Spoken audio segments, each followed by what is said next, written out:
Tere õhtust kõigile siin ja sealpool ekraane. Tore on esineda jälle Vabas Akadeemias. Ja kuna see mul juba mitmes kord, siis ma tunnen ennast juba täna täiesti vabalt. Ja võib-olla isegi nii vabalt, et ette ruttavalt hoiatades, et võib karta, et ma oma pedantlikust natukene rikun ja võib-olla töö käigus nägin, et tänasesse loengusse sai liiga palju materjali kokku kuhjatud. Et võib-olla isegi juhtub, et meil see loeng 2 akadeemilisest tunnist üks veerand tunni võrra pikemaks venib. Selline mu tunnetus on. On siis käimas miniloengusari Eesti kirjanduse kadunud kodu, kus oleme jõudnud 3. välja kuulutatud loenguni, mille juhtmõtteks on kodutus kodus. Ning siis kogu loengusarja plaan on välja kuulutatud säärasena ja oleme siis 3. loengu juures. Siin nende vaadeldavate autorite järjekord küll algselt välja kuulutatuga natukene vahetub, aga põhimõtteliselt on siis nagu välja kuulutatud mul eesmärgiks kõigest ka rääkida. Ja juba iga loengu algul olen sellise pisikese pilgu heitnud ka materjalidele, kust siis inspiratsiooni oma uurimustest olen ammutanud. Ja tänane loeng on siis nagu juba hoiatatud sai selline kokkukuhjatis kolmest eelnevalt ilmunud uurimusest, lühiuurimusest. Nii et iga välja kuulutatud autori kohta siis üks erinev artikkel on ka ilmunud. Ja siis muidugi siin lühendatult ja tihendatult sealseid mõttekäike on mul pretensioon teile siin esitada. Ja tänase loengu plaan, nagu juba ka sulgudes oli 3 autorit, on siis 3-osaline ja võib ka öelda, et kallak on vast selline, et me rohkem võib-olla proovime süveneda ja rohkem on selliseid tekstivaatlusi kui tõlgendusteaduslikke analüüse, aga muidugi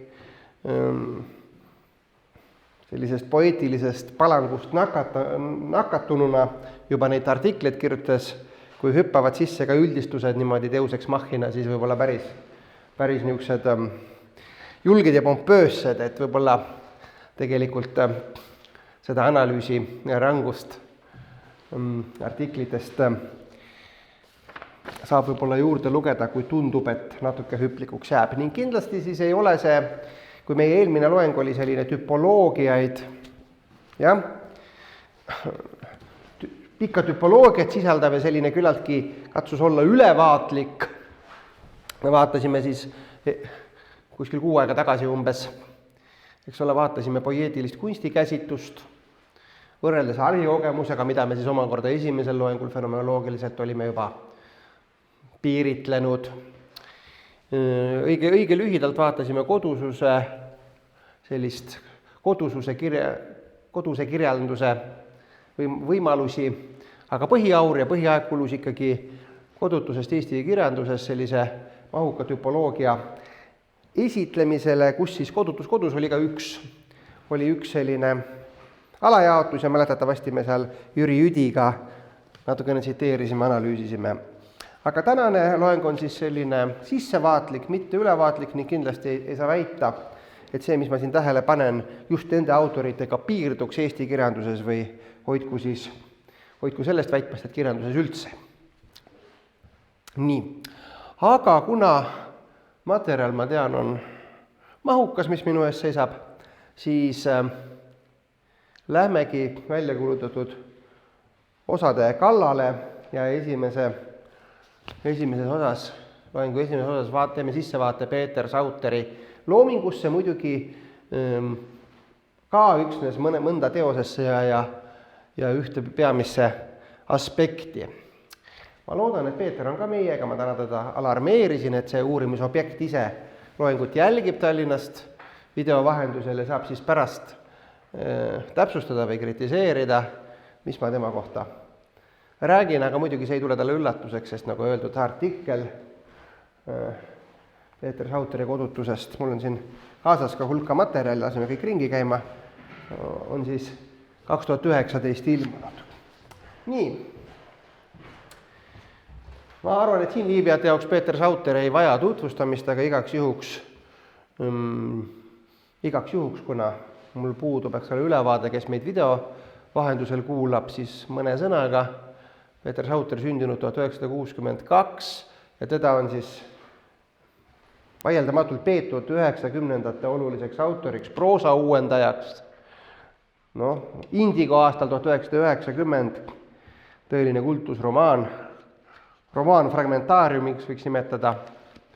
Ja mis see uuenduslikkus siis oli? See, mis oli toona uuenduslikkus, on praegu tegelikult Eesti proosas päris tavaline, võiks öelda. Ja kaevumine teadvus sisusse või oma sellise oma mõttelõnga kerimine ilma suurema sündmustikuta. Eks ole, mida aeg edasi, seda avameelsemalt selline oma eluloolisus, eriti juba uue sajandi või viimase 15 aasta loomingus on see kõige veelgi selgemalt esil, Indigos võib olla veel niimoodi tinglik. Omaaegsed, nüüdseks muidugi, eks ole, tabuteemad on ka võib-olla juba midagi niisugust,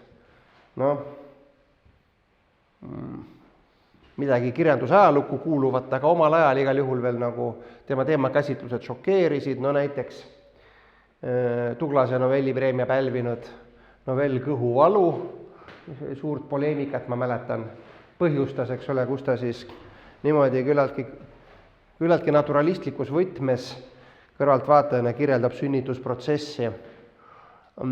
Jah, selline släng või vaba keele kasutus omal ajal, eks ole, ja see oma aeg oli ju ka tegelikult, eks ole, ärkamise aeg, kus kõik oli nii püha ja tähtis ja et sellised roppused nii-öelda, mitte kõrge stiil, mitte kõrge kirjakeel tema loomingus avaneb. Nii et on olnud algusest peale ka sellise tõlgenduse ja kriitika tulipunktis ja rindejoonel. Väga viljakas autor muidugi, meie siin vaatame nii proosat kui luulet natukene mõne näitena, aga on ka palju kolumne kirjutanud, tõlkinud olulisi autoreid, eks ole, piidnikuid, Kõrvaki on tõlkinud ka Puhkovskit ja ka reisikirju avaldanud, nii et kui Sauteri loominguga tutvunud ei ole, tahaksite ülevaatliku ülevaate saada või nagu sellise kõigega tegeleda, siis see on üks paras ettevõtmine ja paras aegavõttev ülesanne. Meil siin juhtlõngast või meie juhtteemal Kodutus kodus on siis 2 peamist tõlgendusobjekti. Mõned näited või mõned viited tulevad teistest teostest ka, aga mõistagi siis Indigo 1990. Jah, minul on selline faksiimile taastrükk aastast 2016, mul ei olnud seda originaali, mul ei olnud, ma olin veel liiga laps, et seda ise hankida, ju ta oli ka defitsiit. Võib ka küll vaadata, mis siin on see taastrükk. Tiraažid olid ju tohutud, 15 000 oli trükiarv aastal 90. Praegu me seda ei kujuta ette. Ning siis poeem Märkmeid vaeste kirjanduste majast, mis on siis aastal ilmunud 2012, kui ma ei eksi. Jah, ja see on siis alus, selline nagu Sauteri pöördumine ka luule poole või debüütluules ja seda sorti poeeme või seda teemat jätkatakse siis 3 järgneva raamatuga ka veel, mida me siis nii tihedalt siin ei vaatle. Indigost peale on siis selline väga spetsiifiline hääl, väga spetsiifiline jutustaja, väga spetsiifiline nõnda nimetatud Indigo stiil ja tead selline Indigo jutlustaja või Indigo subjekt. Jällegi, mis kõikjal ei avaldu, Peeter Sauteril on teistsuguseid kujutamisviise ka ja katsetusi, aga see on muidugi kõige sellisem ikkagi fundamentaalsem või kõige rohkem on see autor ka just selle poolest tuntud. Milline see hääl siis on? Esimeses isikus monoloogid toimuvad, pigem monoloogiline, kui dialoogilisust on vähe. Sündmusi õieti ei olegi väga vähe, nii Indigos kui sedasorti teistes teostes.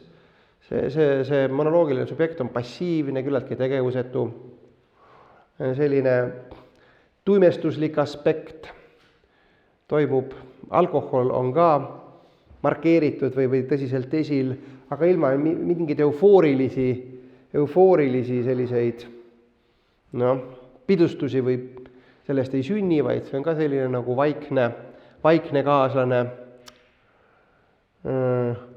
Suhteid kodukaaslastega, kui kirjeldatakse, on selline teatud pinge seisund, kas on vaikne pinge kui ka tülid.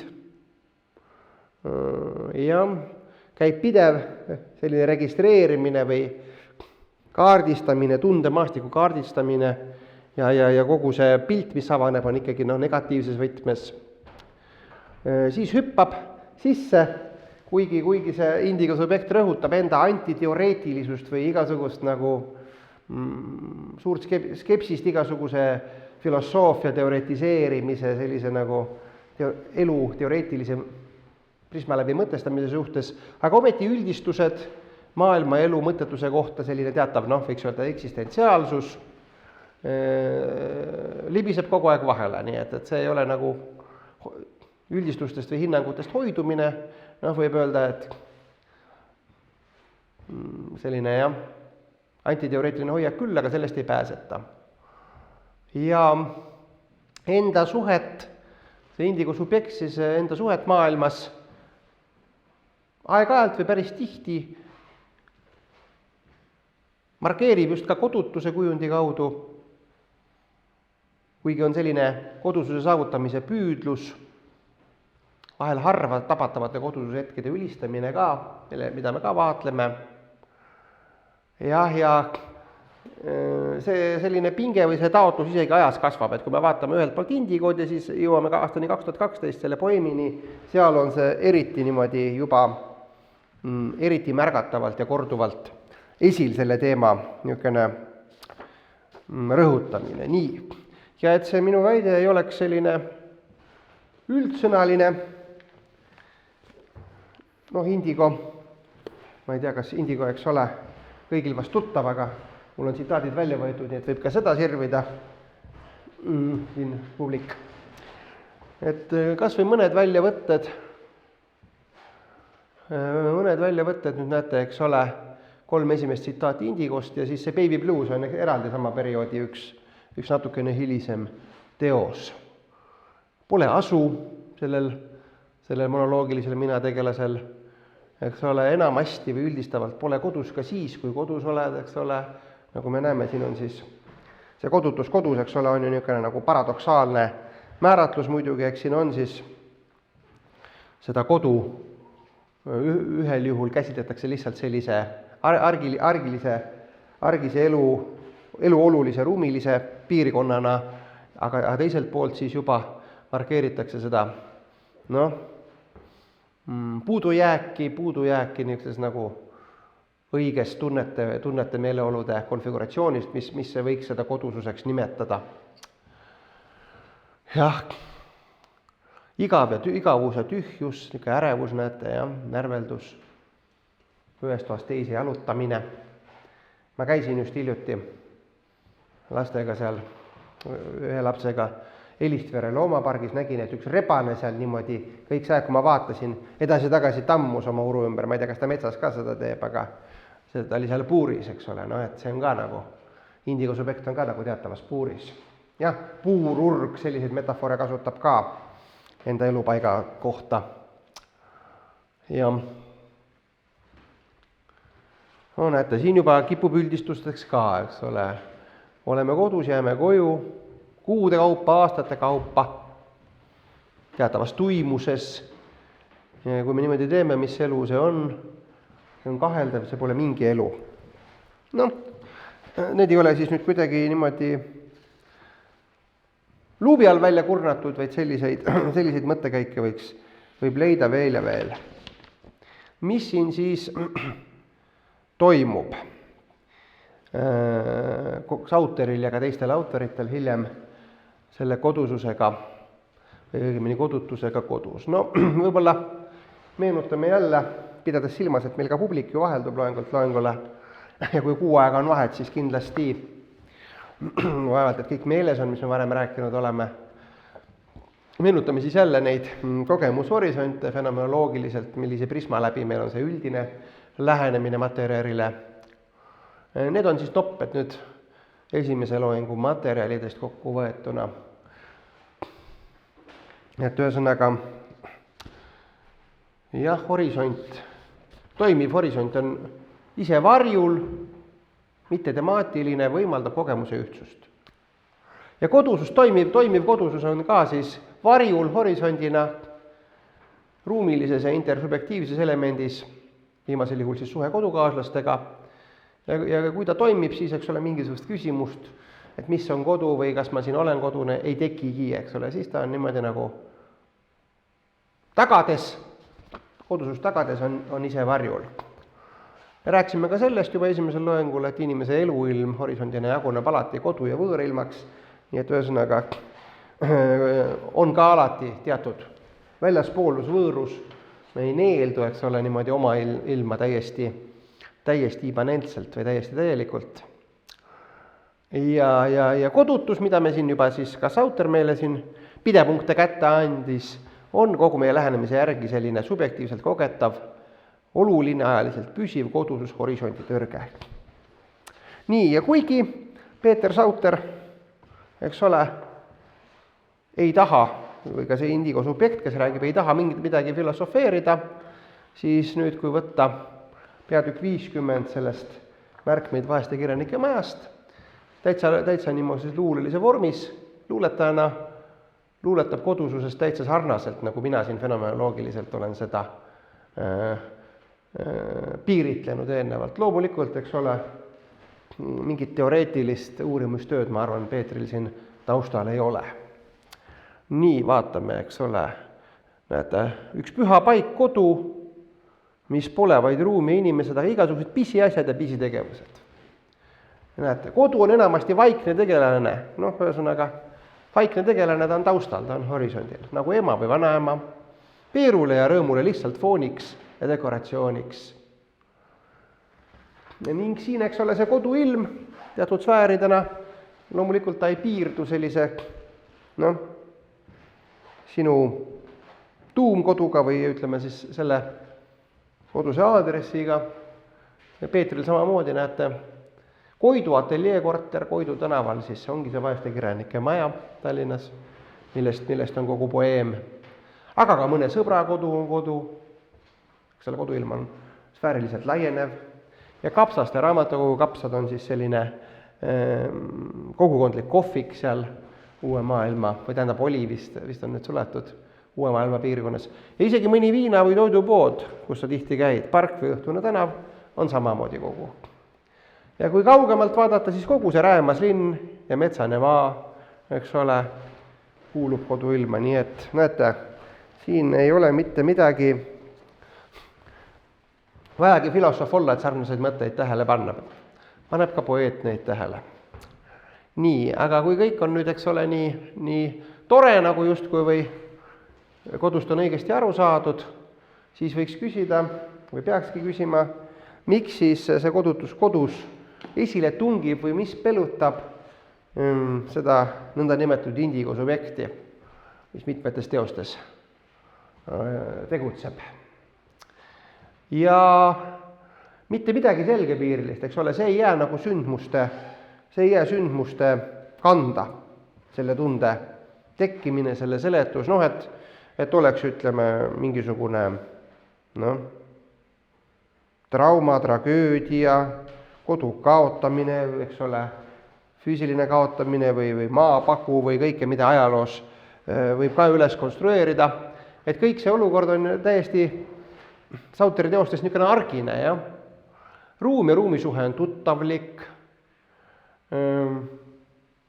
kõik toimib, eks ole, see korter või kus viibitakse.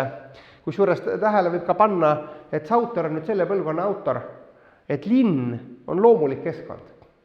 Ei ole niimoodi nagu teatud veel 60-70 põlvkonnad, eks ole, et teatud trauma, et see linn on juba midagi nii võõristavat iseenesest, eks ole, et kodu nagu paradigmaatiliseks pildiks peaks olema see maakodu või talu või keset loodust olev idüll.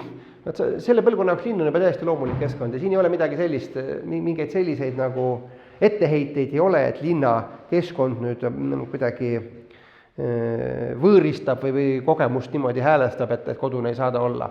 Täiesti tuttavlik, täiesti see on kõik loomulik. Kodukaaslased ei ole ka sellist melodraamat või tragöödiat, tähendab melodraamat Peeter Sauteril on, aga veel hilisemal perioodil, kui me siin praegu vaatame. Eks ole, tal tekivad love story'd, sellised teosed, ütleme viimasel kümnendil on sellele rõhustatud, läheb see nagu fookus sinna, aga kui me vaatame kas või Indigot, et kodukaaslased on pigem mõistvad, ühesõnaga Indigo subjekt elab emaga koos, mis on tänapäeval ka ju, eks ole, moes.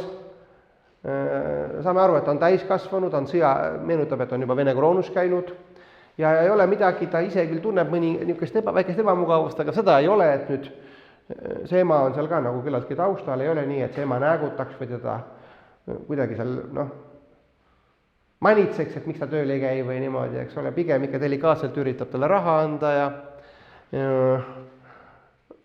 ei ole sotsiaalsed konfliktid, ei ole võimendatud. Et sealt tekiks see probleem. Suhtedraamad on küll armu kolmnurk Indigos, aga see on ka küllaltki niimoodi, visandlikult markeeritud. See ei ole nagu ka midagi, mis moodustaks teose keskme. Mis siis on, eks ole, ruum, tuttavlik, kodukaaslased mõistvad, vaatasime ka praktika horisonte, eks ole, siin varasematel teoretiseeringutel, et selline loomulik, sujuv, mõttekas elu ei käi nagu teadlasele ühelt vaatluselt teisele, vaid niimoodi, et kõik asjad, sündmused, olukorrad haakuvad omavahel, toimivad, et on teatav selline nad neelduvad vahenditena sageli meie praktikatesse, meie tegevustesse niimoodi, et nad ei olegi, eks ole, ei tungi esile. Aga nüüd sellises kodutu kirjanduse meeleolus, nagu see kirjandus avaneb, just praktika horisondid tarduvad ja asjad tungivad piinava intensiivsusega esile. Teisiti kui muidu, teisiti kui tavaliselt, nagu me vaatasime kunsti piiritlust eelmisel loengul. Ja iga väike detail võib kuidagi, eks ole, muutuda võõraks, ähvardavaks ja subjekt osutub siis selle käigus niisuguseks võimetuks või see ei saagi midagi muuta. Mul on siin nüüd paar sellist näidet, et seda asja. No näiteks kraan tilgub, eks ole. Nii, näete Indigos, kraan tilkus köögi poolel. Nii, ma kuulan, tegin silmad lahti, vaatasin lakke ja kuulasin, kuidas kraan masendava järrekindlusega tilgub. Poleks ime, kui maja selle peale viimaks kokku vajuks. Eks ole. Kas kraani tilkumine on nii intensiivselt pelutav kogemus. Või näete, et oled üksi ja midagi pole teha, hakkavad tulema igasugused imelikud luulud. Hakkad kartma inimesi, kes tänaval liiguvad ja kardad isegi autosi, mis mööda sõidavad. Ja nii edasi. Või näete, meenutuse vormis, et kogu kurva nooruse mõtles, et kui enam ei tüüdata kodu ja kooli ja igasugu sellise mõttetu moosiga, mida ma kõike siis teen? Loen või jalutan vabana ringi? Aga ei midagi. Lugeda ei suuda, järjest paari lehekülgegi jalutas, pole sugugi vaba. Selliseid, eks ole, ma arvan, et need näited on juba küllaltki ilmekad. Me võiksime selliseid asju koguda veel ja veel tekstist. Nii. Ja siis siin tekibki selline afektiivsel väljal, meeleolude väljal selline negatiivsuse, dominant negatiivsuse üleküllastus. Jah, nagu ma juba ütlesin eelnevalt, kuigi Indigo subjekt ei soovi teoretiseerida, ei taha mingisugune filosoof olla või mingisugune, eks ole, mitte mingil juhul, et ta koguks mingid tuttavad kokku ja hakkaks seal elu mõttetusest või mõttest loengut pidama, kõik on ikka sissepoole, aga niisugused üldmõisted, üldistused, hinnangud libisevad sisse. Eluaeg, maailm, mõte, neid võiks täitsa filosoofiliselt välja noppida. Nii et kuidas siis öelda, ei taha olla filosoof, ei ole seal niimoodi, et loeks filosoofiat või teoretiseeriks, loeks eksistentsialiste, midagi sellist ei ole vähemalt niimoodi tekstis endas mainitud. Aga näed, kuna praktika horisont on tõrkes, ta on peatunud, asjad ei asetu omale kohtadele sujuvuses, selline teatav universaalsus nii-öelda peksab kogemusse sisse. Jah. Üleüldises negatiivses häälestuses vormub teatav, nagu ma olen nimetanud oma viimaste ajade uurimustes, ontoloogiline kogemus, maailma vaikus, kas või selle sama kraani tilkumises, mis moodustab teatud sellise, eks ole, ülima keskse probleemi. Ja kuigi ei taha, kirjanik oma teksti niimoodi võimuses või teksti kirjutades satub sellise teatava filosoofi positsiooni, mitte võib-olla selles mõttes, et ta nüüd mingit filosoofilist diskursust, eks ole, või argumentatsiooni üles ehitaks, aga vähemalt oma selliste üldistuste tasandil, see sama esineb ka Jaan Oksal, kelleni me jõuame, aga näiteks vaatame siis selle mõtte kinnituseks ka näiteid. Näete, sellised, ütleme, kui me need välja nopiksime, see võiks olla ühe filosoofilise traktaadi ju niisugune pidepunktid. Tühja elu vaakum aina suureneb ja suureneb. Jah. Istusin üleval ja tundsin, kuidas olemisse tekkisid augud. Võiks olla, ma vajun ära situatsioonidest. Tunnen olemise enda auke. Kuristikulisus. Igas päevas tuleb ette kuristik ja jumala lõhna, kogu täie lõhna. Näete, see kuristikulisus on ka aistingulisele tasandile viidud. See on hästi kuulus koht, mille kohta on ka artikleid eraldi kirjutatud, see viimane tsitaat, mis ma mõtlen, näete, nagu päris kohe filosoofilise nihilismi manifest võiks öelda, eks ole, midagi ei ole, midagi pole olemas olnud ega ei tule, siis minevikku ei mäleta, see elab tulevikuta ja see on kena. Olla ei keegi ei miskis. Jah. Sõnad on, ma kirjutan sõnu, on mõtted, aga need on seest tühjad. Nad on vorm, seest tühjad anumad, mis ei tähenda mitte midagi. Jällegi, eks ole, nii nagu argielu lagunemisel olemine, aeg, elu, eks ole, sellised üldised horisondid hakkavad sisse peksma, samamoodi keel. Keele tähistuslik loomulikkus on peatunud, eks ole, toimivas keele suhtes ju keel, eks ole, jääb ise taustale, aitab meil asju, sündmusi, kõiki muid asju omaks võtta, kogeda, nagu kas või nende mehhanismidena, mis me siin vaatasime natukene esimesel loengul, aga siin siis tühjad sõnad, eks ole, sõnad osutuvad probleemiks, tühjenevad tähendusest, eks ole, on nagu niimoodi nagu esile. Nii, olla ei keegi ei miskis, selle kohta on ka kohe, ma nüüd pean vabandama, autori nimi on praegu meelest läinud, aga mul on viide oma artiklis ka sellele 90-ndatel juba kirjutatud artiklile, kus on see pealkirjaks võetud. Et see võib siis, kogu seda asja võiks väga käsitleda kas või näiteks, ütleme, budistlikus võtmes või midagi sellist, kui mina seda muidugi käsitleda ei oskagi ja ei tahagi, aga et siin on teatav kogu selles painavuses, kuidas elu avaneb indigu subjektil, on teatav raugemissoov. See on raugemissoov küll, aga ta jääb täitumatuks. Ta jääb selline, ta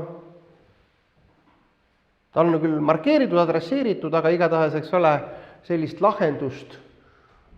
lahendust mõttekäigud või kogemused ei paku, kuidas see raugemine võiks siis aset leida.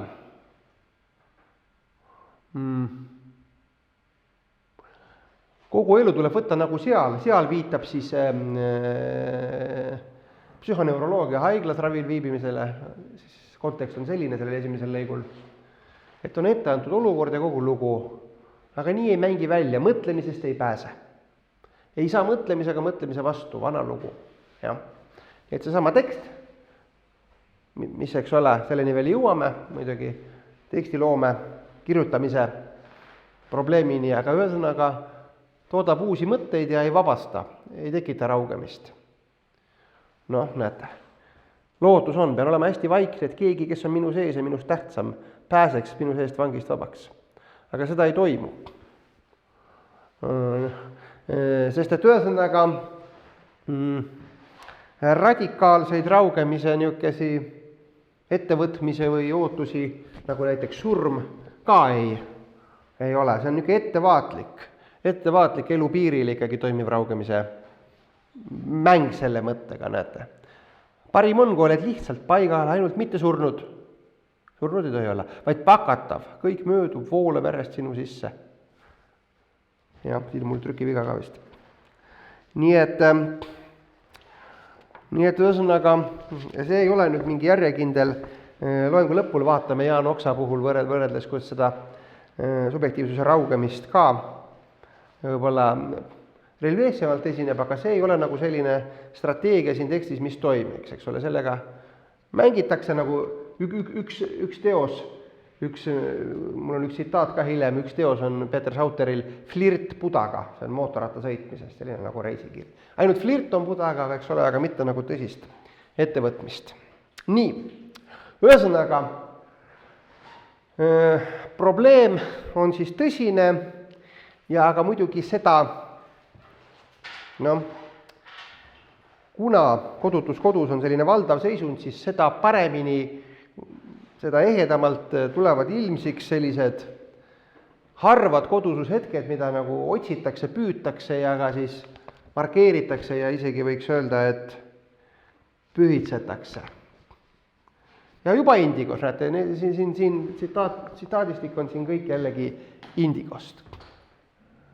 Jah, näete, vahel harva. Õilis kodus olemise feeling, ekstaas. Oled mõnuga kodus, teed midagi vaikselt või istud, molutad ja jälgid ümbrust. Ja kõik ümberringi on imeline. Kuna seda juhtub nii harva, eks ole, siis ta saab ka tähele panna, muidu ta oleks, eks ole, vajuks oma nagu horisondilisse nähtamatusse. Tuba, valgus, kõik, vaatad aknast välja, oleks nagu ilus koht see maja esine, nagu mõnes lasteraamatus. Näiteks eile oli hea, jõime veidi, siin on siis ühe naiskaaslase, naistegelasega situatsioon indigos. Kõik oli elus, olime omadega kodus. Või kodu poole tulles olin juba kodus. See tuleb vahele ei tea, aga siit kohe jätkub edasi siin viimases tsitaadis, et enamasti on vastupidi, iga kodus olles ei ole kodus. Ja kui nüüd edasi vaadata, tasapisi liikuda ka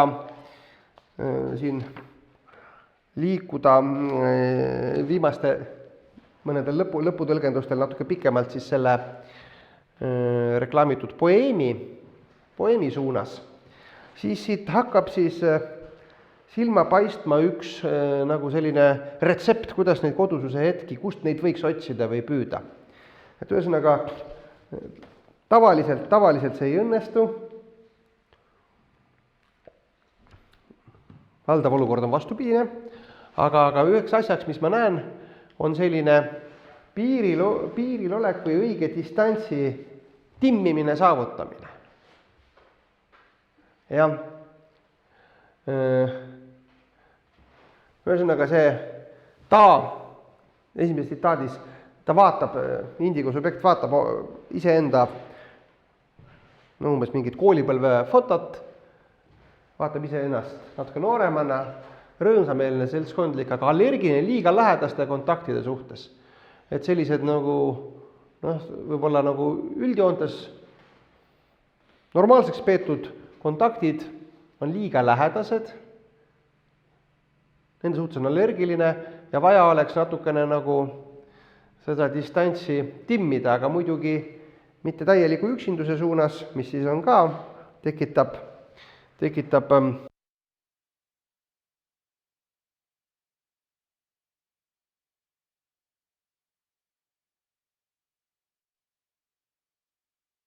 indigo subjekti ketrav teos on seal uus.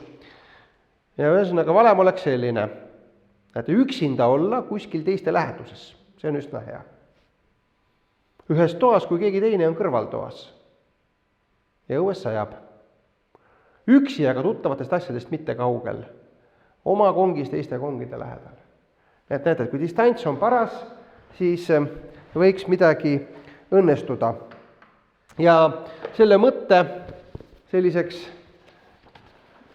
pikemaks lahtikirjutuseks ongi siis peatükk 32 märkmeid vaeste kirjanike majast, kus siis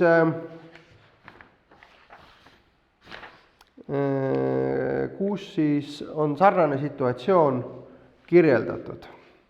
Ühesõnaga, siin on siis tema tütar, siin on siis juba äratuntavalt Peeter Sauter aastaid hiljem vaeste kirjanike majas, elab omaette perest lahus, aga tal on ka armsam Laura, keda Lauriks nimetab, ja tütar Sisking, noore tütar Sisking käib tal ikka külas.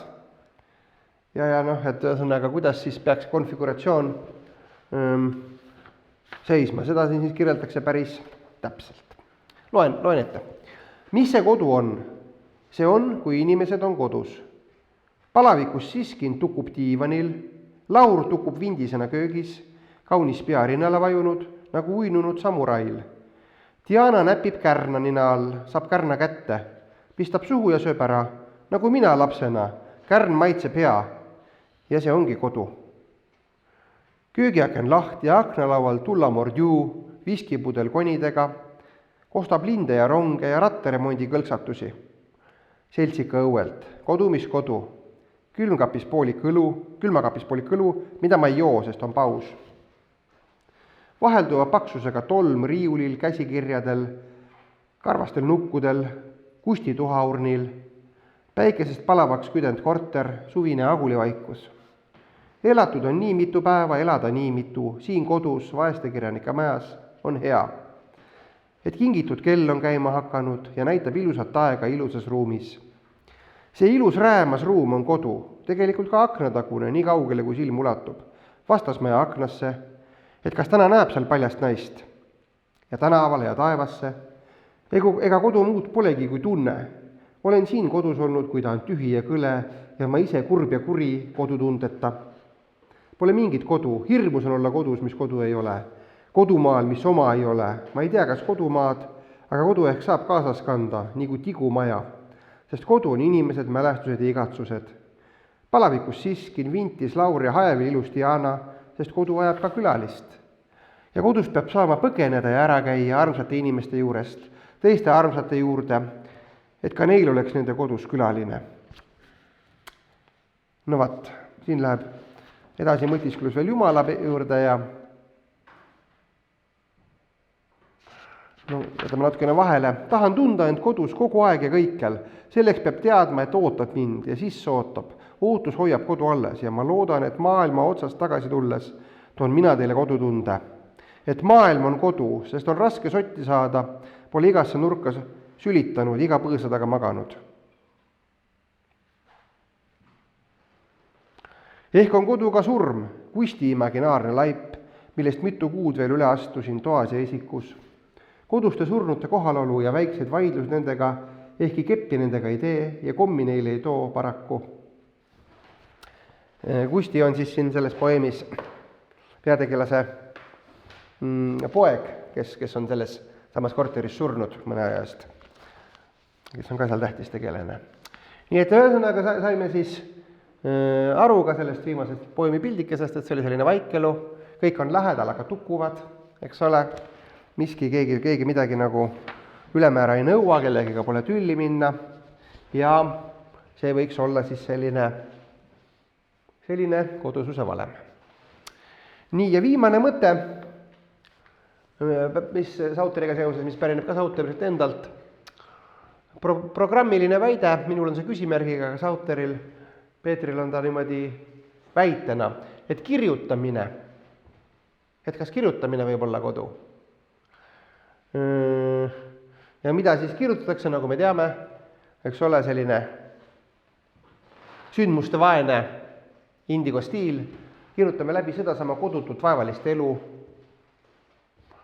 Aga kui me seda kirjutame, siis me oleme jällegi teataval distantsil, nagu andis ka see kirjanduslik tasand. Eks ole, me oleme kirjanduslikus ruumis, samas me tematiseerime, paneme tähele kodu või kodutust, oma seisundeid ja häälestust. Ja juba see kunstitinglikkus tekitab selle, et kodu, mida me kirjutame, on see kadunud kodu. Näete siin, teoses Friedrich Budaga jõuab autor ise ka selleni, et arvuti taga oma teksti kirjutas olema justkui mingis metafüüsilises kodus, järjest enne kadunud kodus. Jah. Kirjutamine on turvaline rutiin ja pakub ka teatavat agentsust, eks ole, niivõrd kui ma teksti loon. Või tähendab, eks seal see küsimus on, et kui palju siis loon ja kui palju tekst ise tuleb. Ja selles samas, selle mõtte arenduseks selles samas poeemis Märkmeid vaeste kirjanike majast on siis peatükk 15, kus siis seda mõtet arendatakse. Kirjutamine on kodu. Mida inimene kodus teeb? Sööb, situb, loeb raamatuid ja muid pabereid, lõhub kalleid kodumasinaid ja kakleb koeraga. Parema meelega teeks keppi, aga alati pole kodus keppi saada. Kirjutamine on kodu ja kui sa kellegi teise teksti satud, siis käid tal külas. Ja kui teistest kirjutad, siis on nemad külas sinul. Tubli külaline istub kõrvad ludus ja ei virise, et koheldakse halvasti. Lepib sellega, mida võrustaja pakub.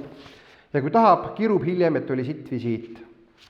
Kirjutamine on kodu ja kodus on hea olla, kuigi vahel tahaks välja. Aga kuhu minna, see ongi. Ei tea, kuhu tahaks ja kuhu ka läheks. Varsti tahad tagasi koju ja tuledki. Mõni arvab, et surm on kodu, no ma ei tea.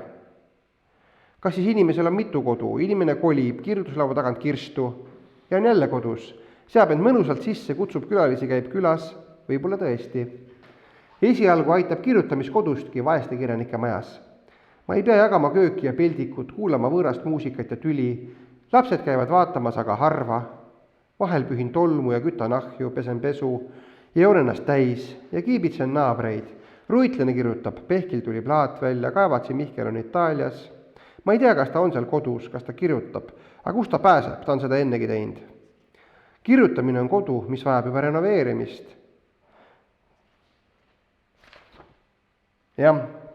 Okei, jätame siit ka pooleli. Nagu me näeme, see kirjutamine on kodu, see programmiline, eks ole, nagu kirjaniku manifest seguneb või vajub jällegi selleks kirjaniku miljööks, eks ole. Tasandid lähevad segi, see ei jää selliseks kirjandusteoreetiliseks või kirjandusfilosoofiliseks manifestiks. Ja laias laastus siis selle tasandiga Peeter Sauteril niimoodi on, nagu ma üritasin siinkohal esile tuua. Ja nagu ma täpselt arvasingi, et mul üks akadeemiline tund selle esitluse peale kulub ära ning ühtlasi loodan, et kui me nüüd edasi liigume, siis teised osad saab natukene lühemalt avada. Et õhtul koju ka veel pääseks. Nii, teine autor, õigemini siin on niisugune autorite polüfooniline põimik, kus ma ise ka natukene häält teen, on siis Liidia Koidula kodu, üks kuulsamaid koduluuletusi meil Aiaäärne tänavas, Madis Kõivu vaates või Madis Kõivu tõlgenduses. Ja see meie Aiaäärne tänavas on kõigile, eks ole, tuttav tekst, ma arvan, seda ei pea siin ette lugema, kuigi mul ühes vanas kirjaviisis tema väljanägemine ka varsti slaidile ilmub. Tuumtekst sellest nostalgilisest kodumälestusest, lapsepõlve kodumälestusest, nagu me seda eelmise loengu tüpoloogias ka vaatlesime. Aga huvitav on nüüd see, et Madis Kõiv, nagu ta hiljem on ühes intervjuus ka väitnud, koges seda luuletust hoopiski ängistavana või sellise õudsena. Ja ütles, et see painas teda niivõrd, et ta pidi selle lahti kirjutama ja kirjutas sellest kogemusest. Käsikiri pärineb juba 1976. aastast. Ta nimetab analüüs, aga see on pigem selline poeetiline jutuke analüüs. Ja mis on ilmunud akadeemias ülemineku ajal, aga kogumikus luhtaminek on ta kõige paremini kättesaadav siis ka ilmunud. Ja kuuldemängu vormis on sellega raadioteatris linti lugenud Aarne Üksküla, mida Madis Kõiv ka ise väga hindas, sest et väga täpselt on loetud. Ja kuna ta nii hindas, siis 1.20 meil seisab ees ka Aarne Üksküla hääle kuulamist. Ja siis mina omalt poolt lisasin analüüsile veel mõtteid ka väikse poeetilise essee vormis pealkirjaga Meil ajaäärne tänavas, mis ilmus siis Akadeemias 2015. Aga miks ta kirjutati või see suundumus oli siis Madis Kõivu kogumikul jalutuskäigud ja kohvi joomised sinna kogumikku, mis ilmus siis mitu aastat hiljem, see venis, see ilmumine, kuigi ma algul kartsin, kas ma sinna jõuangi esitada. Nii et see on siis nüüd esmane kontekst. Ja Madis Kõiv kirjutab siis nagu algne lähtekoht Koidula luuletuse suhtes: selle tänava siin olemine, selle tänava möödapääsmatus, alati kohal olemine, kodu, mida ei ole, ei saa kunagi olema, mille olemine on võimatu. Meil aiaäärne tänavas sinna jääda, seal olla, ei kunagi enam ära, ei kunagi enam kuhugi kodu. Ja ta kirjutab, et jah, et see kodu aiaäärsel tänaval ta realiseerub, muutub aisitavaks, kuid muutub aisitavaks valesti. Ja kuidas ta valesti muutub, seda siis analüüs avab. Mis oleks õigesti, seda muidugi Madis Kõiv ei ütle, aga meie selliste eelnevate käsitluste järgi me vaatasime tüüpi nostalgiline kodumälestus või lapsepõlve kodumälestus, kõige rohkem läbi kirjutatud või kõige võimsam selline kadunud kodu esitamisviis. Õigesti peaks ta avanema niimoodi, nagu me õige pisut spekuleerisime eelmisel loengul, et ma siis sellise poeetilise ülekande toel ja varal elan seda kogemust läbi. Et mineviku mälestus või ütleme tinglik mineviku mälestus selline, kirjaniku poolt pakutud lapsepõlve kodu tekitab mulle nagu selliseid, mingeid mälusidemeid ja ma võin siis niimoodi kujutluse ruumis selles lapsepõlve kodus korraks viibida või tagasi lapsepõlve ennast niimoodi kujutleda ja kogeda. Aga Kõivul, nagu ta ütleb, realiseerub see kõik valesti. Ja kohe vaatame siis, kuidas valesti. No näete, siin on siis peategelased meil ka, Liidia Koidula ja Madis Kõiv, kes siin siis hakkavad tegutsema. Ja muidugi, see siin väga niimoodi nagu väljanoppeid ja üldusi teha on natukene libe tee, et nagu ütlesin, väga poeetiline tekst, aga kuna ta analüüs on, siis proovime natuke analüüsi omakorda analüüsida, seda enam, et seda on ka juba artiklis mul tehtud. Aeg. Aeg on üldsegi väga tähtis asi Kõivu loomingus. Kõivu suhe ajaga, eks ole, nii kirjanikuna, näitekirjanikuna, muuhulgas ju ka füüsikuna, on väga mitmekesine, seda siin kindlasti ei saa ammendavalt esitada. Huvitav on see, mida Kõiv tähele ei pane, aga mina tähele panin, et kirjapilt, vanaaegne kirjapilt oligi meil ajaäärne tänavas. Meil ajaäärne tänavas veel isegi, jah. Nii et see, et aeg on siin kesket rolli mängib, on teatud mõttes, siin on siis tekstikriitilises väljaandes Koidula luuletus, meil ajaäärne tänavas, kui armas oli see ja nii edasi, eks ole. On tähenduslik küll. Ja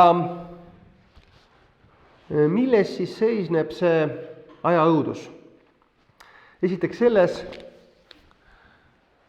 et Kõiv paneb tähele või temale avaneb see, et oli nii armas oli see, et kuna oli, siis ta ei saa enam olla või ühesõnaga me ei saa võtta seda nagu niimoodi niiviisi esitatud teksti, me ei saa võtta nagu mingi loomulikuna, kuhu sisse elada. Vaid tähelepanu keskendub sellele, et oli, see situatsioon on vangistunud sellise igiminevikku, mis mitte kunagi ei ole. Ja ma ei saa seal kohal olla, kodus olla. Ja nüüd mul ongi plaan, vaatame, kuidas meie heli toimib. Lasta, anna korraks sõna Arne Ükskülale. Mul on õige koht välja otsitud. Kuid lapsed, kes istuvad ja ainult istuda nad suudavadki, kuidas saab rääkida siin jooksust ja mängivad kollaseks kuivanud tihedas kasteheinas kase all, need lapsed ei ole seal. Need lapsed ei ole ja ääres, ei tänavas, nad ei ole kusagil. Nad olid ja jäävad sinna olima.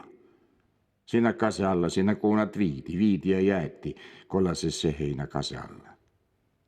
Seal kollases heinas, seal kase all, ainuke puu üldse, maha jäetud lapsed kõhnade käsivartega ja käsivarred ongi ehk ainukesed, mida neist näeb, mille järgi nende olimas oli ära tunneb, sest mäng, mida nad mängisid, seisis käte pea kohale tõstmises. Millegi pea kohale tõstmises, millegi, mis peab peost kukkuma ja jalgade vahele kaste heina langema, mida siis jälle pidi tõstetama, kui selle üle pea midagi tõsta oli. Seal nad istuvad ja tõstavad käsi peade kohale, aga minevikus kõik. 3 või 4 pead, peanupud mustadena vastu liiga valget valgust ja ainult vastu valgust võis neid näha. Nende mustad pead ja ehk raasuke ehk aimamisi triibulist madruse pluusi kraed vastu liiga valget, kuid mööda pääsmatut valgust. Ja see mäng ei lõpe kunagi, sest see on minevikus. Oli minevikus ja jääb minevikku. Kadunud lapsed. Igiminevikku kadunud lapsed. Igiminevikku kadunud lapsed.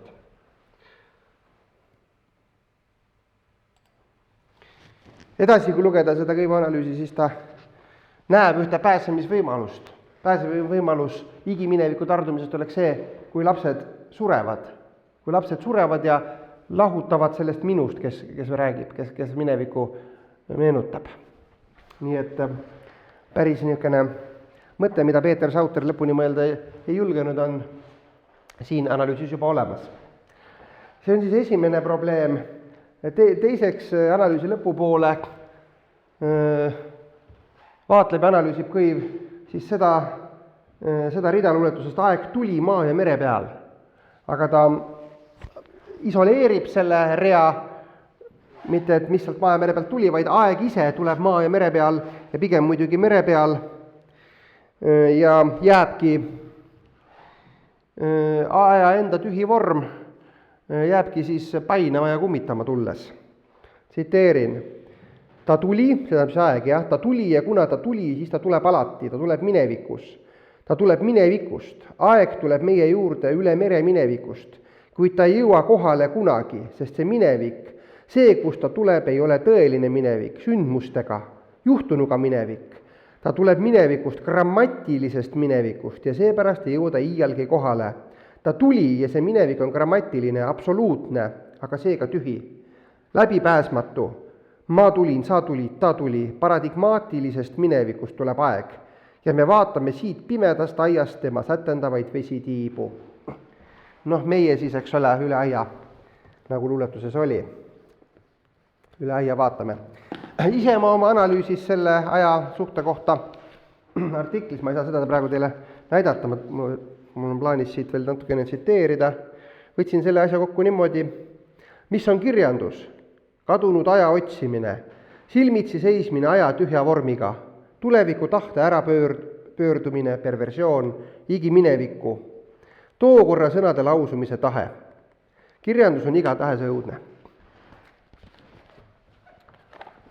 Nii palju aja õudusest, siin siis on vanas kirjaviisis luuletus. Edasi, mis toimub kohaga, mis toimub ruumiga. Koha kokku tõmbumine toimub. Ja ta toimub nii radikaalselt kõivu lugemiskogemuses, mida ta siin avab. Luuletuse ruum tõmbub kokku aiaäärsesse tänavasse või selle aiaäärsesse nagu jah, nagu peaaegu nagu matemaatiliseks sirgeks. Ühesõnaga, keegi ei lähe mitte kunagi teispoole aeda. Samuti ta ütleb, pole olemas tuba ega magamist, kuhu vanataat käe kõrval Koidula väitel, eks ole, või Koidula luuletuses ikkagi viis. Ja analüüsi lõpupool võtab siis selle luulerea ei poolt nii armas olnud seal kui külatänavas, küsib seal, kus, seal, ei kusagil, eks ole, see on nagu, hakkab seda käsitlema universaalina, seal on tühi sõna, mille ainsaks tähenduseks on olemine lisaks kõigele, seal on ei kusagil, eks ole, sõnad tühjenevad tähendusest, nagu me autori puhul juba nägime. Nii et ajaõudus, koha täielik veidrus ja kolmas tasand luuletuses oleks siis me lapsed ja nii edasi. Aga kõivul kõik need ükskõik kuidas me seda siis ka ei käsitle,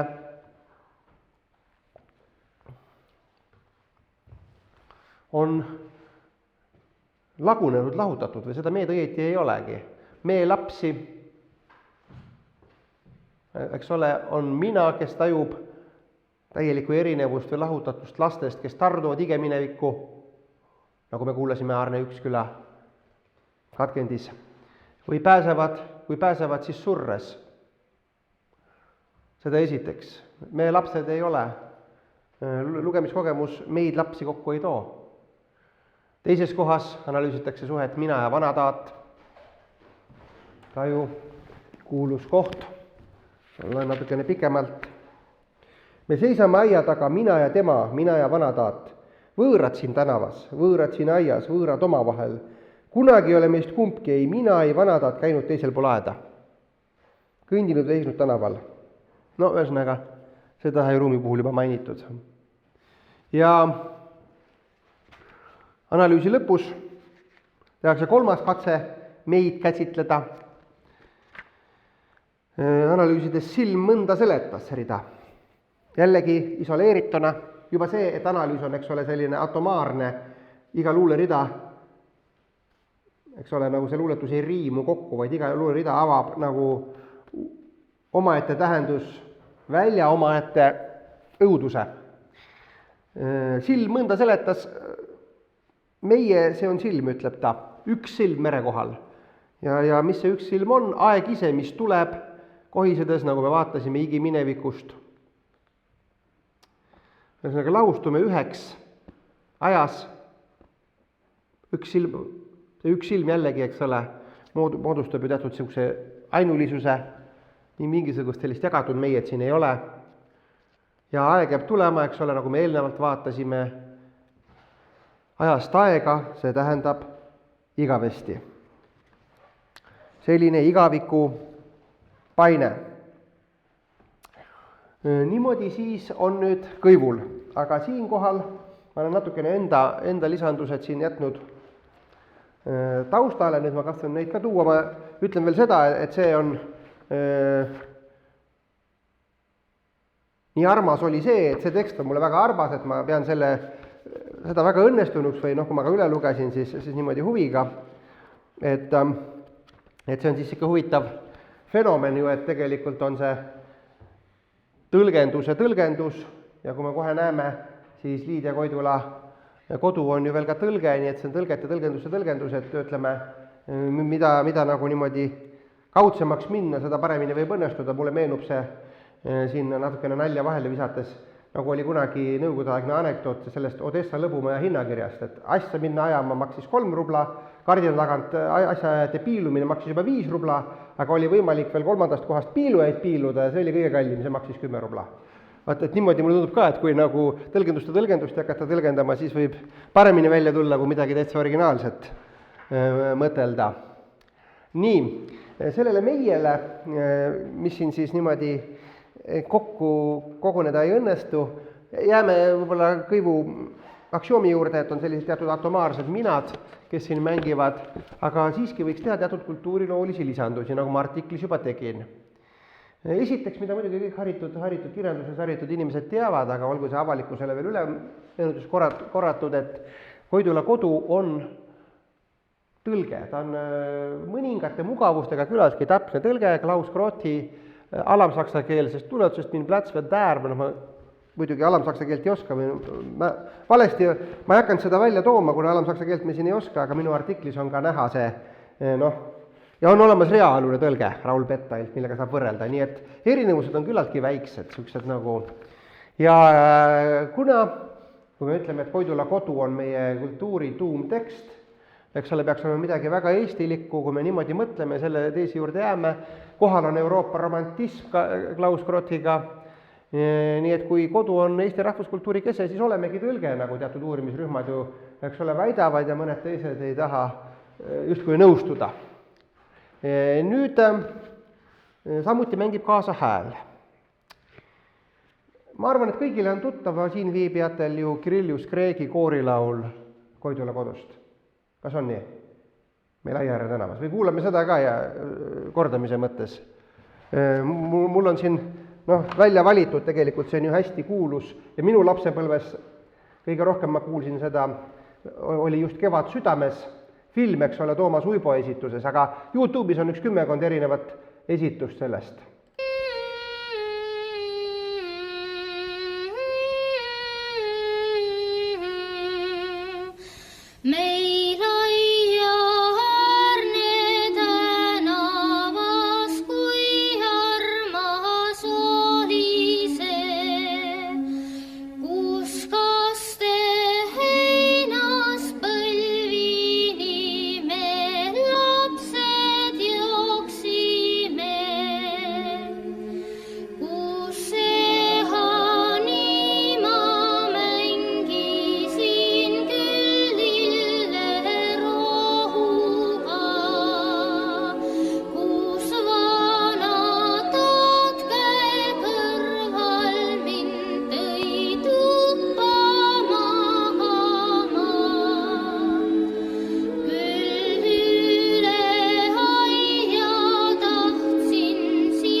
Niimoodi siis see on, eks ole, tuntud asi.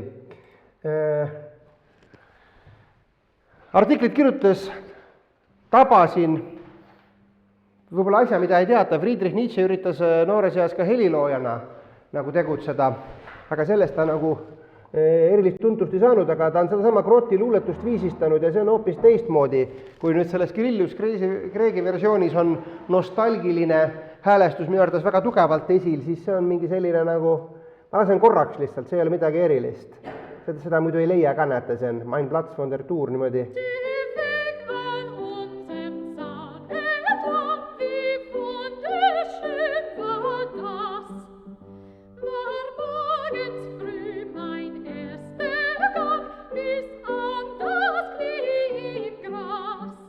Mis see on, ma ei oska öelda, ma olen muusikaliselt väga vähe haritud, aga hoopis teine stiil, nagu me näeme.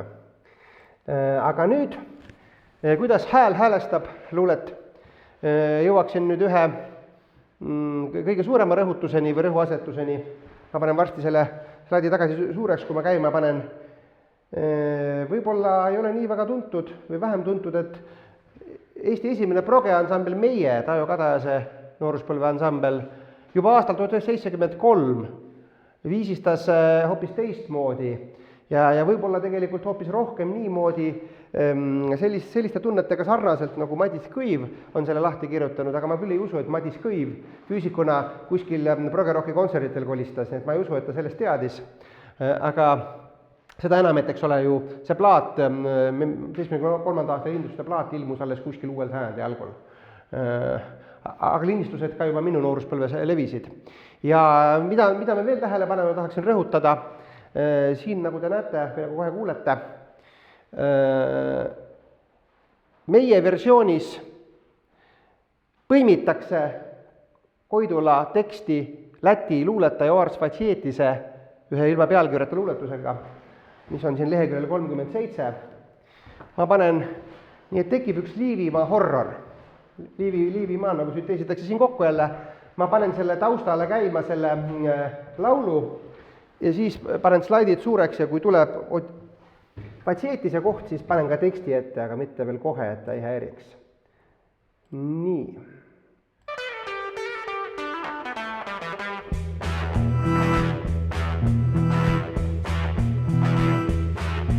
Meil aia äärne tänavas nii armas oli see, kuis kaste heinas põlvi nii me lapsed jooksime. Siin ehaniima mängisin küll lille rohuga ja vana taatkäe kõrval mind viis tuppa magama.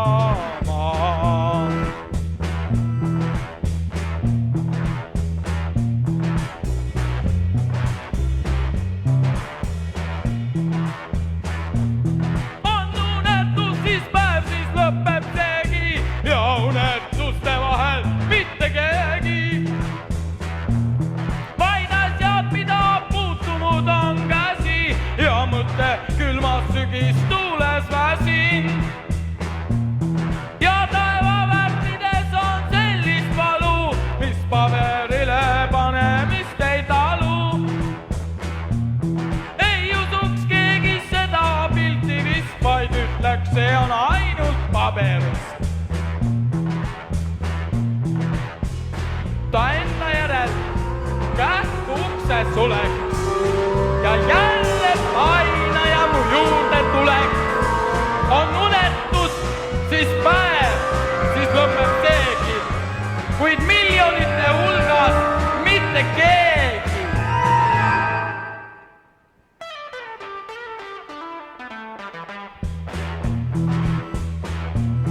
Vaid lumi, mis on sadamata jäänud, vaid hetked, mis on tulemata jäänud. Päev unetuste vahel nutab seegi, ei ole kedagi, ei oota keegi. Aeg tuli maa ja mere pealt silm mõnda seletas.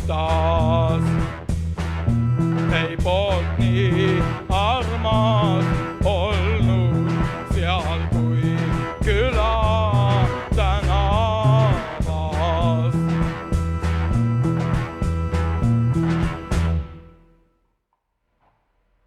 Nii, ma panen ta kinni, et ta rohkem ei piiksuks. Nagu näha, siis see tervik, eks ole, kuigi Kõiv ei võinud sellest midagi teada, see Läti kiil siin vahel jagab täiesti Kõivu analüüsi üldist mõtet. Kuigi Kõiv eitas, ütles, et tuba polnudki, sinna minna ei saanud ja magamist ei olnud, aga siin on seda teemat natukene arendatud, tuba küll oli, magama küll viidi, aga siin selle asemel, et magada, on siis selline painav unetus, kus jällegi, eks ole, me näeme seal painajat, ei uinu ja tajume tulemata jäänud hetkesid. Nii et needsamad hetked, mis on, see ajaõudus, hetked, mis on tulemata jäänud ja tardunud vaatlemise valu on selles siin kompileeritud tervikus samamoodi ju esile. Minu arvates Vatsietis on väga hästi kirjeldanud siin kirjandust, ütelnud ka seda, et taevavärvides on sellist valu, mis paberile panemist ei talu. Ta on talumatu, aga mida teeb kirjandus ometigi, kuigi see ei talu, kirjandus paneb selle valu paberile. Ja on selle talumata valu kujutamine, nagu ma siin oma analüüsis juba kirjutasin. Ja kui nüüd lugeja võtaks ikka ja alati kirjandust tõsiselt, nagu Kõiv võtab Koidulat, siis ta leiaks ka ennast selles unetuse tsoonis tardununa selles ajaäärses tänavas. Aga publikul on selle jaoks muidugi leevendavad žestid. Kirjandust, saame rõhutada, et kirjandus on kõigest väljamõeldis. Ei usuks keegi seda pilti vist, vaid ütleks, see on ainult paberist. See on ainult paberile pandud väljamõeldis. Ja sellisena kirjandust võttes saab ka publik ja ühiskond kirjandusel olla lasta. Sest kui ühiskond hakkab kirjandust tõsiselt võtma, nagu oli nendel aegadel, mil ma seda analüüsi kirjutasin, toimus Skenderi kohtuprotsess, kas teie ka seal tunnistajaks käisite? Mihhail, te ei käinud? Seal käis ju kogu Rein Raud ja seal oli ju tõsine asiotaaž, Kajar Pruul ja kõik need protokollid ju avaldati. Et ühesõnaga, kui ei ole paberist, kui kõik see, mida kirjandus kirjutab, tõsiselt võetaks, siis ei ole kaugel järeldus, et kirjandus tuleb hävitada, neutraliseerida. Niimoodi. Nii, nägime siis siin Kõivu analüüsis, et kõik jooksis kokku valesti ja sellel aiaäärsel tänaval seismine on selline sisemise, võiks öelda, põrgu ehitamise situatsioon.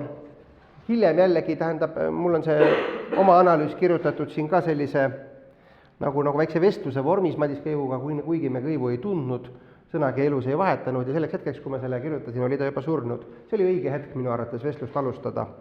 Ja lõpetasin oma analüüsi niimoodi sellise väikse remargiga Kõivu poole pöördudes. Teile midagi soovida oleks viisakas, aga tobe ajaäärsel tänaval vana tühja kõrval on kõik olemas. Selline siis, ja näete, minu ajaintuitsioon on täiesti õige, ma arvasin, et umbes poole tunniga ma Kõivu osa teile esitatud saan.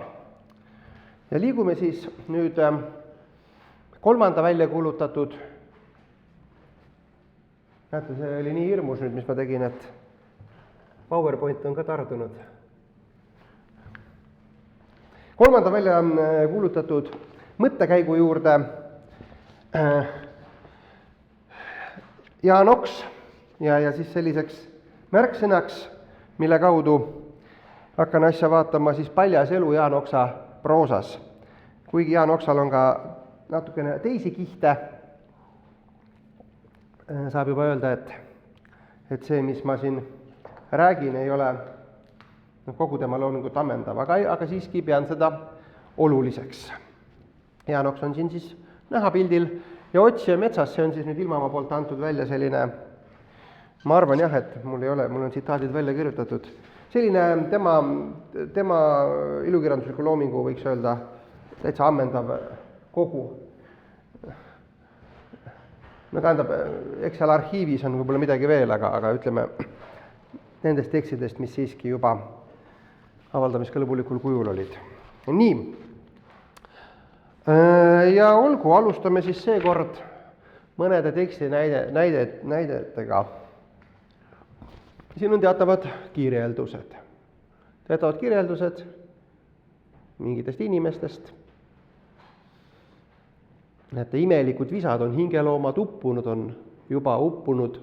Inimene halli töömure, toimetuste odavate liikumise avalduste sisse. Au on ära pleekinud, häbi algosadeks langenud, kõik on ära kõdunud, aga hing ei sure. Ära ehitud vesinägudega, kaeladega, mis ära on väsinud, otstarbeta rumalat ihuosa kandmast inimesed. Kirgede hangunud jäljed, nälgade südameta hooletud päkapigistusmärgid. See on nende nägu, see on nende pea, kus ükski haige mõte enne surma terveks ei ole saanud, kus mitte midagi valmida ei ole jõudnud. Suruvad suured, töntspaksud klambrid, kustutavad liikumise enne aegu, enne valgust, enne soojuse jõudu. Näib, nagu oleks end kogemata meelega ära unustanud, et mõisates tööjõud ei väheneks. näeme, et siin taluinimesed, jah. Et inimesed uhkeks ei saaks minna, et virinat ja loomalik tumma rahulolemist oleks tervel elupõrandal, orgudes, mägedel ja soodes. Nagu kellegi sümbolid, ainult odavad sümptomid millestki lõpmata ollusest. See on siis jutt või novell Vaevade maa. Nii. Ja see ei ole sugugi, eks ole, mingisugune erandlik, vaid sellised kirjeldused korduvad ja jätkuvad siin teistes lugudes ka. Näete, soo on täis väsinud nägusid. Need on ise kõik vikatika surmad. Mitmed neist ootavad puhke väheaega, teised jälle söömakorda ja õhtud. Ainult mõned neist ei oota midagi, seepärast, et nad tööd nii loomusunnil armastavad. Neil tüdrukutel on suured inetud kõhud ja jämedad päris pakkjalad. Naised ja lasteemad räägivad, et lahja leem on seda teinud, haruldane vesikartul ja katkuv haputaar. Ja siis siin juba lugu vahetus ka, heinamaal, siis küla või siis isa ja pojad, nüüd tuleb inimesed, kes neid siis inimesteks peab?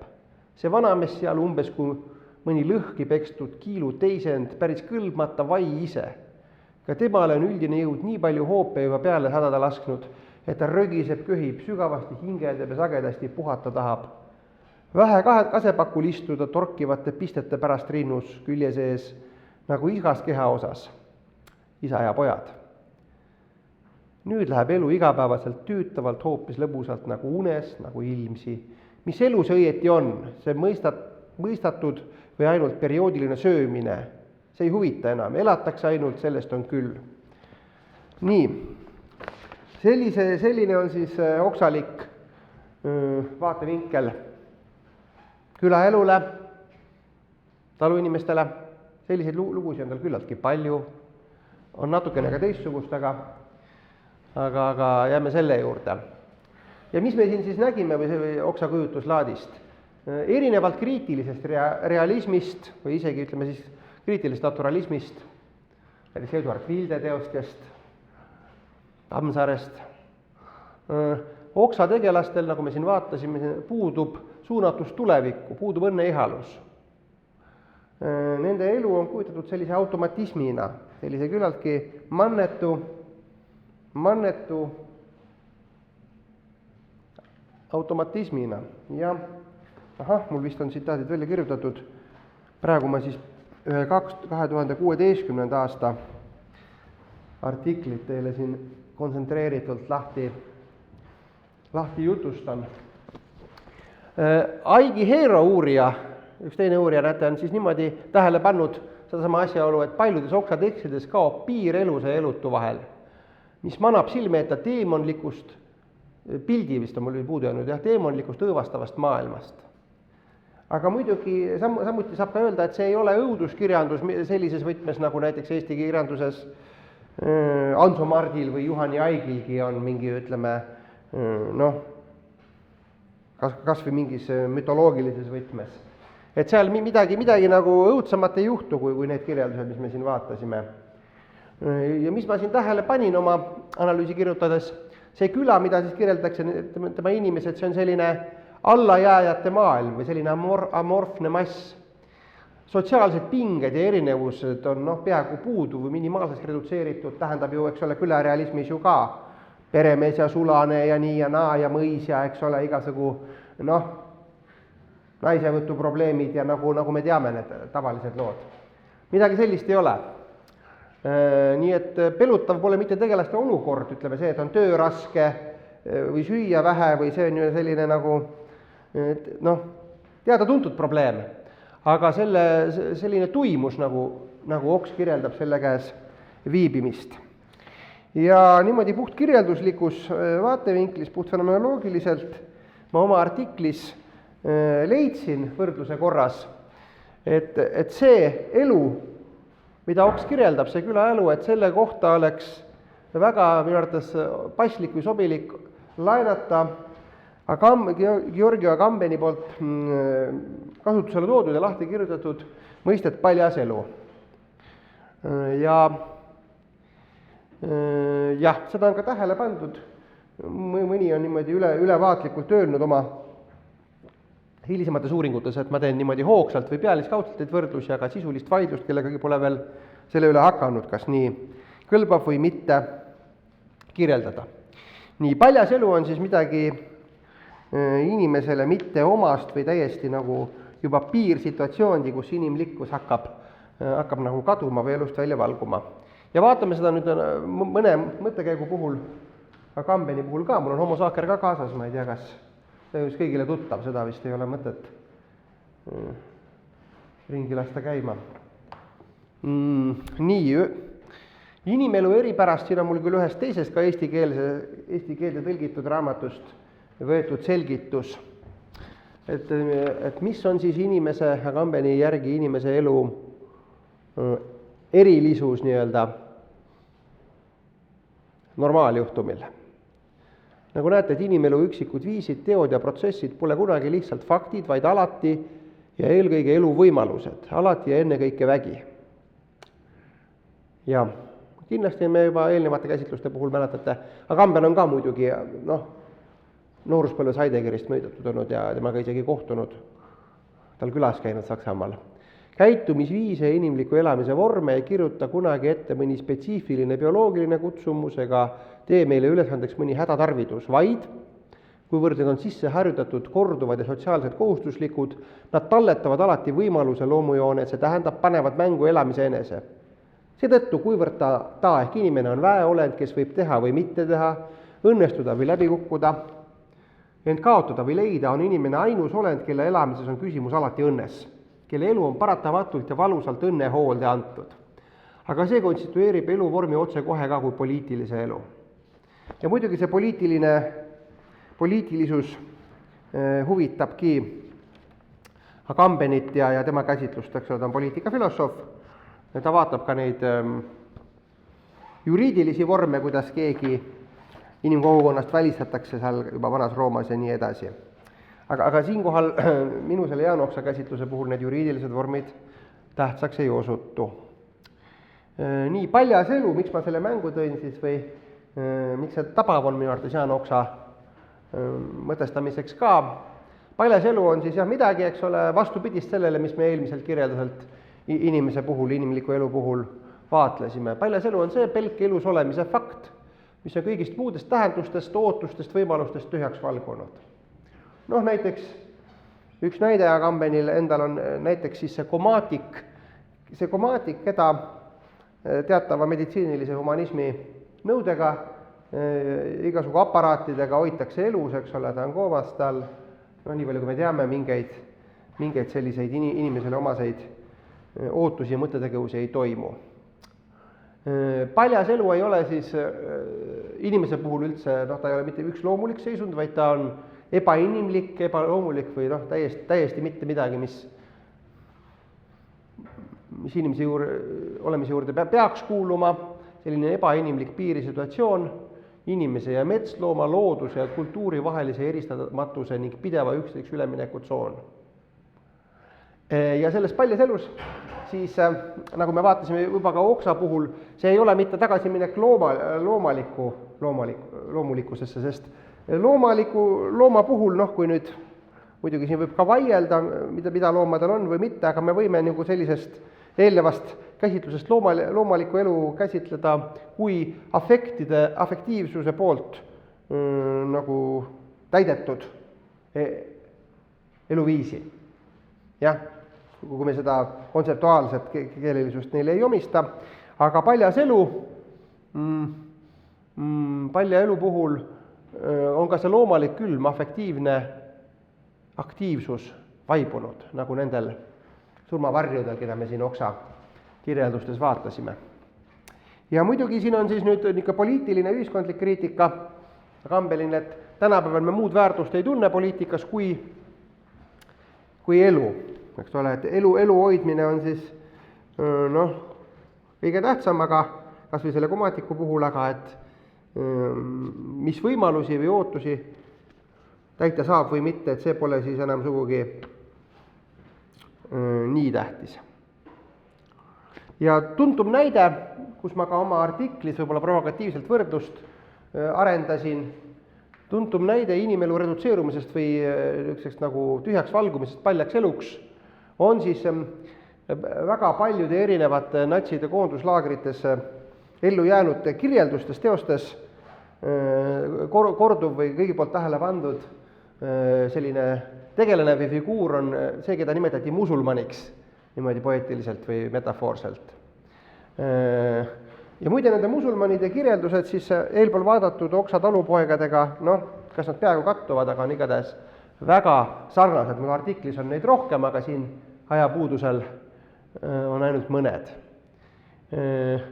Need on siis sellised, ühesõnaga kontekst oli selles, et need on sellised tegelased, kes on loobunud elu eest võitlemisest, sest laagris põhimõtteliselt, eks ole, selline normaalne situatsioon oligi inimese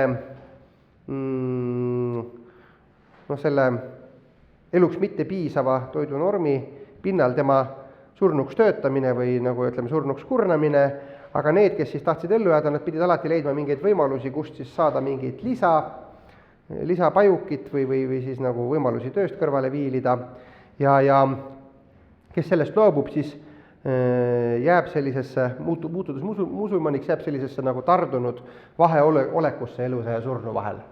Näete, siin on siis Kertesi saatusetus eesti keeles ka selline romaan musulmanide kohta. Teatud kaugelt vaadates on kõik ainult muldvanad ätid, õlgade vahele tõmmatud pea, terav nina, kondised õlad, meenutavad kõige kuumemal suvepäeval igavesti külmetavaid talviseid vareseid. Jah. Öeldi ka veel seda, et neid nagu ei peetud heaks tooniks vaadata, sest nende vaatamine ajab elu isu pealt ära situatsioonis, kus seda tuli säilitada. Primo Levi, kas see on inimene, kirjeldab, need inimesed, need musulmanid täidavad mu mälestused oma näota ligiolekuga ja kui püüaksin mahutada ühte kujundisse kogu meie aja kurjuse, siis valiksin just selle. Kuhtunud mees, otsmike õlad längus, kelle näost aga silmist pole võimalik välja lugeda ühtegi mõtet.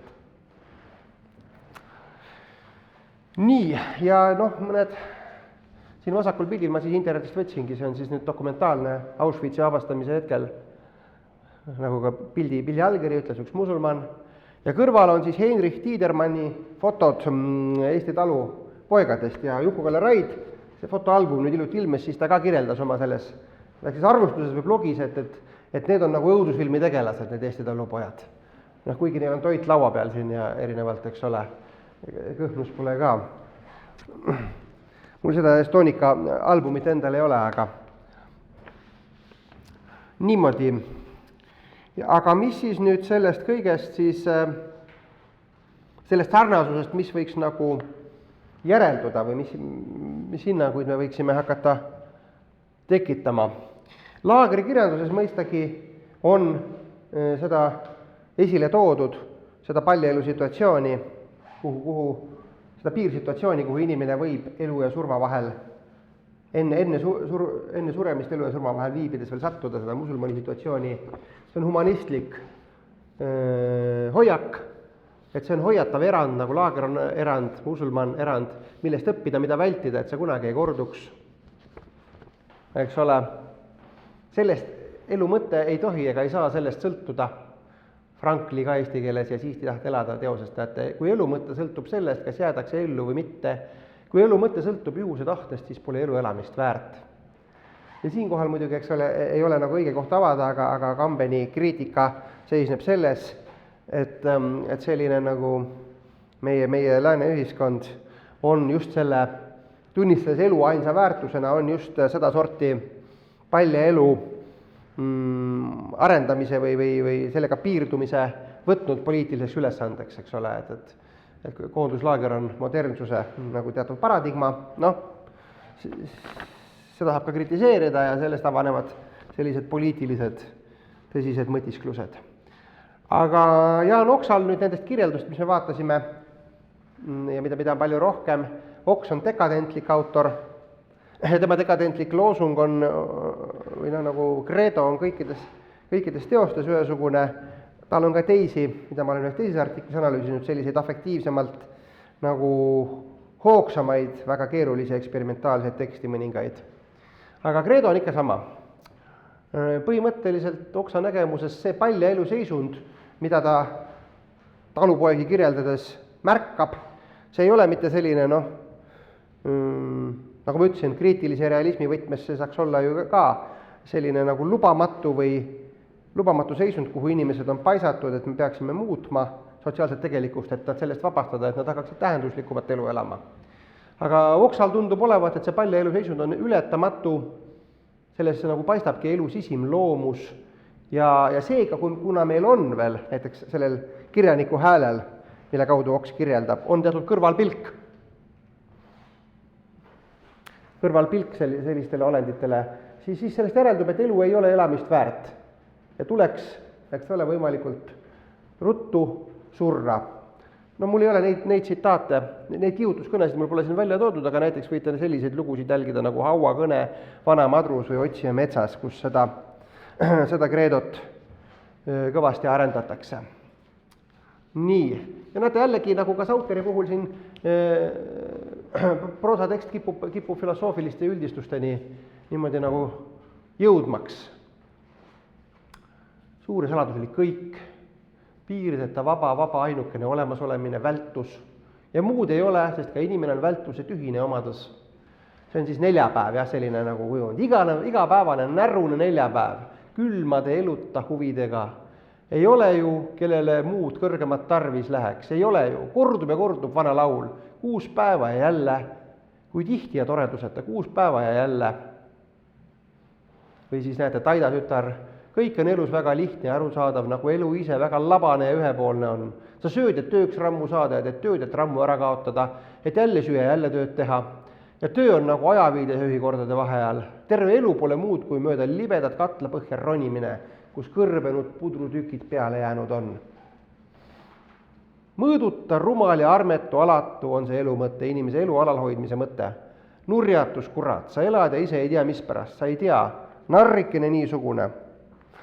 Ja ega ei tea ja teada ei saagi, eks ole, ainus nagu selline muutus on siis suremine. Muide, Jaan Oks sureb noores eas sellel päeval, ööl vastu seda, kui järgmisel päeval Eesti Vabariik välja kuulutakse, selline väike biograafiline sümbol ka siia juurde. Nii, ja teeme nüüd siis, näete, väga palju vist üle ei lähegi viisipärasest loenguajast. Teeme siis väga pikki analüüse alustamata hilisel õhtul.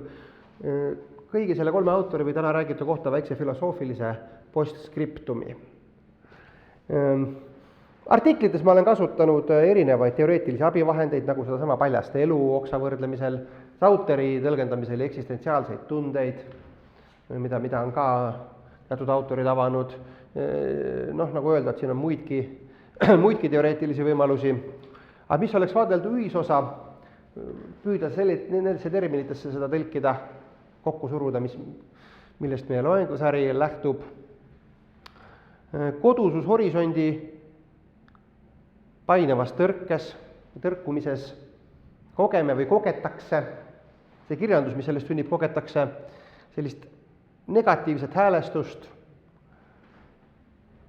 afektiivsel väljal või afektiivsel moel see häälestus annab teatavat universaalsust või üldisemaid horisonte, nii-öelda surub kogemusse, nagu maailma horisonti, aga maailma vaikusena. Siin mul on mõte vist pooleli jäänud, vaatan, maailma vaikust, seda universaalina näiteks, jah, mul on selles Kõivu artiklis omal ka pikk analüüs seal Hegelist pihta, või mitte nii väga pikk, aga nii armas oli see, ka nagu Kõivu kombel ühte rida analüüsis, ma loen kohe loengu lõpuks ette siit väikse kreedo, milleni ma seal jõudsin. Ja kui seda kogetakse, siis isegi ilma mingisuguse nagu otseselt filosoofilise pretensioonita või nagu Peeter Sauteri puhul me ütlesime isegi sellele nagu vastu astudes või mitte tahtes filosofeerida või tahtes jääda sellisele nagu lihtsale tasandile. Ikkagi see kirjandus neid üldisusi nagu tähele pannes, esile tuues, kirjeldades, muutub filosoofiliseks või filosoofia ja kirjandus hakkavad kokku sulama sellises ontoloogilises kogemuses, mis on ju ka minu selline teatav üldisem metodoloogiline veendumus, millega ma ei ole siin teid väga palju tüütanud, aga oma varasemas monograafias küll. Nii et jah, Kui siis nüüd see universaalsus sisse murrab teksti mõtlemisse, loomingusse, kui armas oli see nagu Koidulal, eks ole, jäädes ühe rea puhul, siis ma olen sellest kirjutanud 2015 niimoodi, et võib-olla polegi mõtet ümber sõnastada, vaid loen väikse jupi lõpetuseks oma toonasest artiklist ette. Filosoofile kirjanikul on ühine saatus, nende jaoks on see armas. Antud tähtsamast vaatenurgast ei ole neil kahel üldse vahet, mõlemad üritavad väljendada väljendamatut, erinevused on üksnes väljendusstrateegiates. Filosoof üritab seda mõistesse tuua, no näiteks idee, substants, transcendentaalne objekt, olemine, sündmus, erinevus ja nii edasi, mis iganes mõistesse. Luuletaja loob pingestatud kujundeid, paneb keele võnkuma nii, et lugemisel avaneb portaal konkreetse sisu juurest selle suunas. Olgu see siis metsatagune Peipsi kohin, õhtune kollane, kadunud kodu, istepink seaduse ukse taga, suur nukker kuu, raibe ja nii edasi. Mõistagi leidub alati nõudlikke sekkatrügijaid, kes tahavad toimetada elusiseste asjadega, praktilisi filosoofi ja olmekirjanikke. Nendest kõnelemiseks oli see üks lausegi juba üleliigne. Filosoofia ja kirjandus lähevad omavahel alatase sassi. Filosoof kõneleb ka mõistulugudes ja kirjanik üldmõistetes.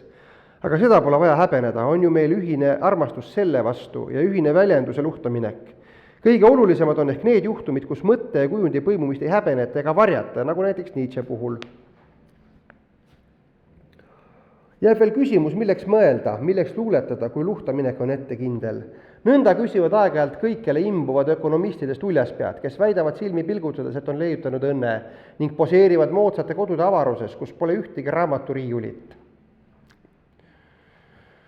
Ei kirjandus ega filosoofia ole kogukonna teenimine, vaid eraviisiline sundus, täiesti maa ja selle vaheline asi. Ei ole võimalik seista silmitsi nähtamatu ja kujuteldamatu üldisusega, monstrumiga, ei miskine eiva sellega, taludes samas vaikuse pinget. See sunniks südant lõhkema, viiks maa hävinemiseni hulluses või surmas. Just sellepärast ei saa mitte vaiki olla. Siit võrsub muinasjuttudes tuntud ja moodsas kirjandusteoorias tihti rõhutatud motiiv. Kirjutada, et mitte surra, mitte veel. Aitäh!